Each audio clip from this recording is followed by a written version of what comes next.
So here we are, folks. It is January, 16th, and this is the absolute worst news ever. Ice cream tests positive for coronavirus. Now, it is restricted to China, but this is exactly how coronavirus started in the first place. It started off in China, and no one was concerned. I'm reading a bunch of these articles. It says a Chinese company has been forced to discard, thousands of boxes of ice cream after 3 samples from the frozen treat tested positive for COVID-19. On Friday, the news broke. Apparently, it was in chocolate, strawberry, and taro.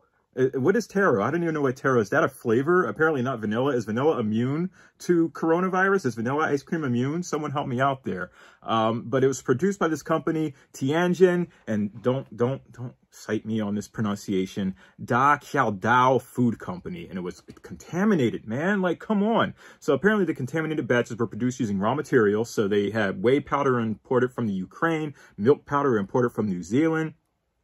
4,836 boxes were produced and had to be, that were contaminated. And more than 2,700 of the contaminated ice cream flavors have entered China's food market. And I'm just like, oh, come on, guys. Why can't we get our act together? How did this happen? So authorities advise residents who may have purchased the contaminated products, which, again, this is localized, centralized in Tianjin province, I'm assuming, or whatever Tianjin is in China, a city or a province. I don't know my geography that well, so if you're from China, I apologize, but still, come on. And then they have this doctor from the University of Leeds. He's a virologist, and he doesn't believe anyone should panic over the contaminated ice cream. This is where we were at the beginning of 2020, when people said not to panic about the coronavirus in the first place. And then look at what happened. Look, my wife just bought me a whole bunch of Oreo cookies and cream ice cream.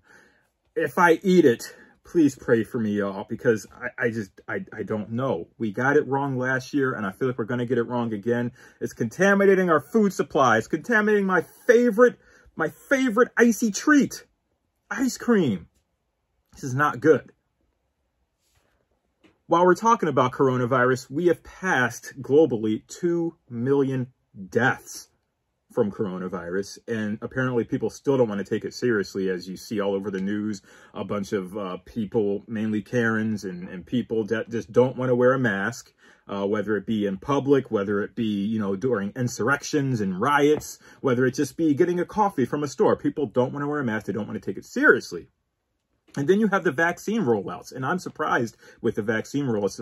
You've got Chinese vaccines going to, countries in Europe. You've got Russian vaccines going to places in South America. I mean, vaccine rollouts and cooperation from countries is surprisingly cool, but it's crazy just seeing, all these vaccines and what countries are supplying which. But the craziest part to me is that people still don't trust the science behind the vaccines. Now, I did read a story where there were a bunch of elderly patients that received the vaccine, and then they died from it. So I get it. There's still some fear. There's still some misinformation. There's still some hurdles that we must overcome with this vaccine.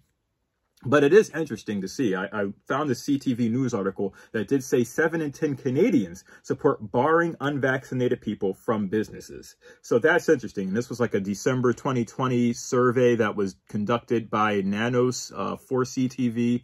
It basically says that, 45% of Canadians surveyed said they support the idea. 27% said that they somewhat supported the idea. Barring individuals from businesses who don't have proof of vaccination was most popular in Ontario. Ontario, of course, being the province where Toronto is located. That's one of the largest cities in North America. So it is good to see that people are like, you need to get a vaccine if you're going to be out in public doing business. And also in the same survey, they said that most people believe that with the vaccine rollout, I think it was about 50% said that, life would get back to normal by the end of 2021.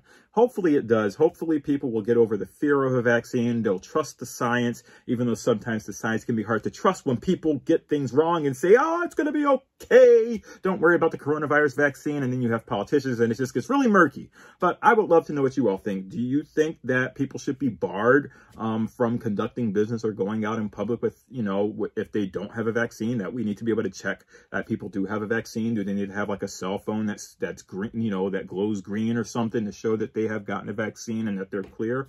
I would love to know your thoughts on that. Other than that, I will see you all tomorrow. Peace out.